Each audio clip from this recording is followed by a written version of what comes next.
Fala galerinha, tudo bom? Aqui é o Franco com vocês para a gente resolver juntos a questão número 16 da prova da Unesp, da segunda fase, agora do vestibular do meio do ano de 2025. Então, antes de mais nada, se inscreve no canal para você ficar a par aí das resoluções que a gente vai postando ao longo dos próximos dias aí. Então, bora lá, fazer a leitura e resolver juntos esse exercício aqui. Então, é, já é um enunciado maior que a média, vai? Então já é um enunciado considerado mais para longo, né? Mas vamos lá. O silício é um elemento de grande importância industrial. Ele é empregado na indústria metalúrgica como matéria-prima para a produção de ligas, como a de ferro-silício, na indústria de energia, em painéis fotovoltaicos e para a fabricação de semicondutores utilizados em componentes eletrônicos e de microeletrônica, como os conhecidos chips. Até aqui, deu um contexto falando sobre silício. O silício metalúrgico é produzido comercialmente pela reação de sílica, SiO2, com carbono em formas elétricas a temperaturas elevadas, ocorrendo aí a reação representada pela equação 1. Beleza. SiO2 reagindo com carbono, dá silício e libera monóxido de carbono. O silício assim obtido tem preço de 95%, porém insuficiente para seu emprego em painéis solares e em microeletrônica, e requer uma pureza superior a 99,99999%.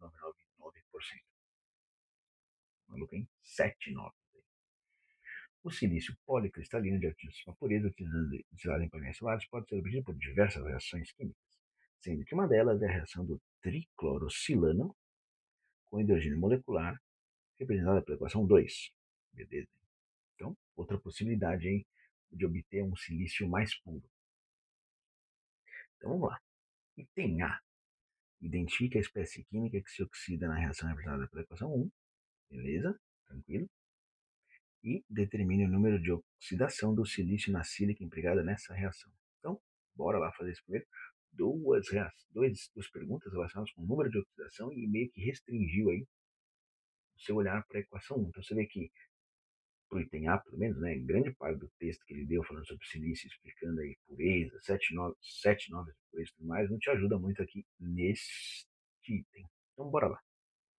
No item A, a equação que a gente está analisando é essa, né? SO2, certo? Reagindo com dois carbonos, dando origem a silício, né? E 2CO. Fechou? Então, vamos calcular aqui o NOx do pontudo aqui, né? Para facilitar a nossa vida, né? Então, o oxigênio, na maioria dos casos, vale -2, portanto, esse silício é mais 4. Carbono, como substância simples, vale 0. Silício, como substância simples, vale 0. Oxigênio, na maioria dos casos, -2. Carbono aí, portanto, mais 2. Isso sempre lembrando, né? Num composto molecular, né? Por exemplo, SO2, CO, né? Um composto, né? Neutro, né? A soma dos NOx tem que dar 0, né? Então, bora lá. Então, vamos lá. A primeira parte aqui é importante, né? Porque a gente já meio que resolveu aí a segunda pergunta, né? Qual que é o número de oxidação do silício na sílica? 4, todo mundo feliz aí. Fechou? Agora, qual que é a espécie que se oxida? Quem se oxida é aquela espécie que tem o número de oxidação aumentado. Acho que você pode perceber razoavelmente rápido que vai ser o carbono, né? É quando você tem ele, sai de 0 para mais 2. Então, portanto, a espécie química que sofre oxidação, vamos pintar aqui de é o carbono. Beleza? Se tivesse que responder aí, escreveria que a espécie que sofre oxidação é o carbono. Boa.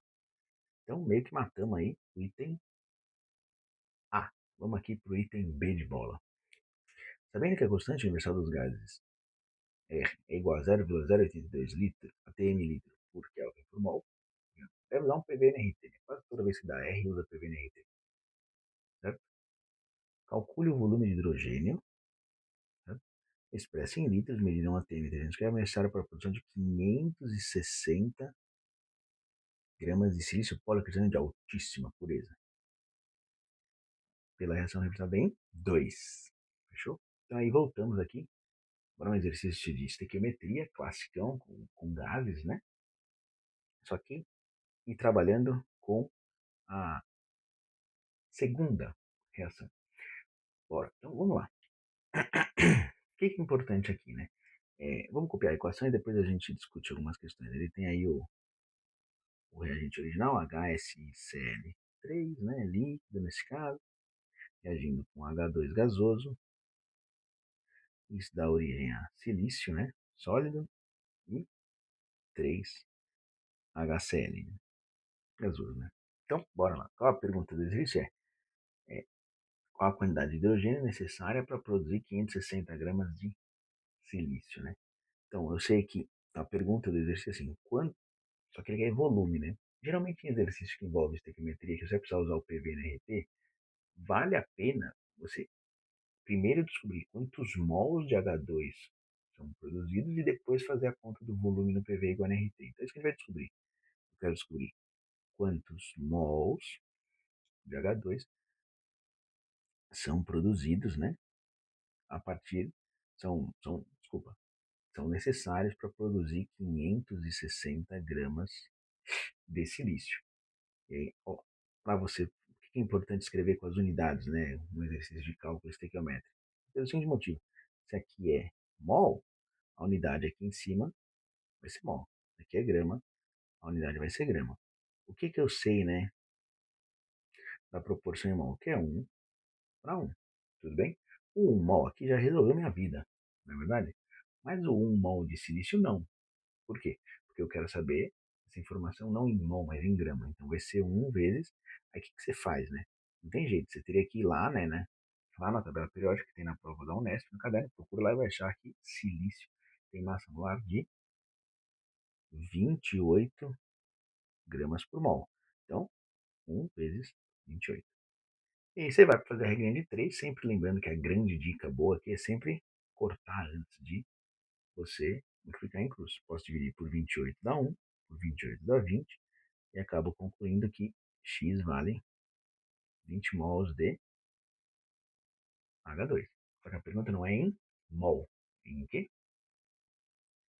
Volume, quantos litros. Para isso a gente vai usar o PV igual a nRT. E aqui, gente, substituição, tomando cuidado para fazer nenhuma bobagem. Aqui no caso desse exercício em particular foi legal porque todas as grandezas estão em unidades coerentes entre si, então fica bem mais tranquilo. Mas uma dica boa, para você não perder e não acabar fazendo conta com unidades não coerentes, na hora que você vai substituir na fórmula da equação de Clapeyron, substitui com unidade. E se preocupa que tem que cancelar a unidade também. Olha, quer ver? Então, a pressão é quanto? 1 atm, vamos escrever assim, 1 atm. O volume eu quero descobrir. Deixa ele aí. N. Então, 10 mol. Opa, desculpa. 10 não. Acabamos de fazer a conta. 20 mol. Certo? Quem que é o R? É o valor que ele deu.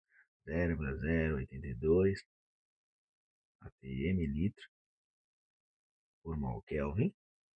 E a temperatura, que aqui é o que a maioria dos alunos erra, né? Porque ele dá a temperatura a maior parte das vezes em graus Celsius. A galera esquece de converter para Kelvin. Mas nesse caso, o cara foi meu amigo, ele já deu em Kelvin. Vai dar 300 Kelvin. Se você der uma olhada aqui, ó, a pressão em atm cancela com a pressão em atm, quantidade em mol cancela a quantidade em mol, temperatura em Kelvin cancela com temperatura em Kelvin e, brilhantemente, a única unidade que sobra é o litro, que é o que a gente quer, né? Isso ajuda bastante.